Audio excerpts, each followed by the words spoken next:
മൂവാറ്റുപുഴ കേസന്വേഷിക്കാനെത്തിയ പോലീസിന്റെ കരങ്ങൾ കിണറിന്റെ അടിത്തട്ടിൽ നിന്ന് കോരിയെടുത്തത് കുഞ്ഞു സയാന്റെ തുടിക്കുന്ന ജീവൻ.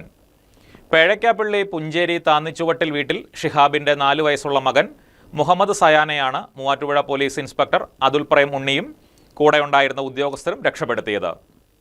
തിങ്കളാഴ്ച വൈകിട്ട് 5:30 സംഭവം. പേഴയ്ക്കാപ്പള്ളി പൂഞ്ചേരിയിൽ താണിച്ചുവട്ടിൽ ഷിഹാബിന്റെ മകൻ സിയാൻ കളിക്കിടെ അബദ്ധത്തിലാണ് വീട്ടുമുറ്റത്തെ കിണറ്റിൽ വീണത്. കുട്ടിയുടെ ബന്ധുവിന്റെ നിലവിളി കേട്ടാണ് ഒരു കേസന്വേഷണത്തിന് അതുവഴി പോവുകയായിരുന്ന പോലീസ് സംഘം അവിടേക്ക് ഓടിയെത്തിയത്.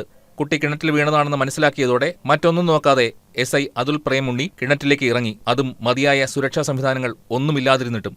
സമീപത്തെ പൈപ്പിൽ തൂങ്ങിയാണ് അദ്ദേഹം 6 അടിയിലേറെ വെള്ളമുള്ള കിണറ്റിലേക്ക് ഇറങ്ങിയത്. കിണറിൽ മുങ്ങിത്താഴുകയായിരുന്ന കുട്ടിയെ കിണറിന്റെ അടിയിൽ നിന്നും കോരിയെടുത്തു. അപ്പോഴേക്കും കുഞ്ഞിന് ബോധം നഷ്ടപ്പെട്ടിരുന്നു. Senior civil police officer Ranjith രാജനും ഒപ്പം ഇറങ്ങി. കിണറിനുള്ളിൽ വെച്ച് തന്നെ കുഞ്ഞിന് അടിയന്തര ജീവൻ ശുശ്രൂഷ നൽകിയതോടെ കുഞ്ഞ് ജീവിതത്തിലേക്ക് തിരിച്ചുവന്നു. ഒപ്പമുണ്ടായിരുന്ന ASI KS ഷിനുവിന്റെ നേതൃത്വത്തിൽ നാട്ടുകാരുടെ സഹായത്തോടെ കയറും ഗോവണിയും ഇറക്കി കുട്ടിയെ പുറത്തെത്തിച്ച് ഉടൻ അടുത്തുള്ള ആശുപത്രിയിലേക്ക് മാറ്റി. ചുറ്റുമതിലിന് നന്നേ പൊക്കം കുറഞ്ഞ കിണർ ഗാർഡൻ നെറ്റുകൊണ്ട് മറച്ചിരിക്കുകയായിരുന്നു. അടുത്തടുത്ത് വീടുകളുള്ള ഇവിടെ കുട്ടികൾ കളിച്ചുകൊണ്ടിരിക്കുകയായിരുന്നു.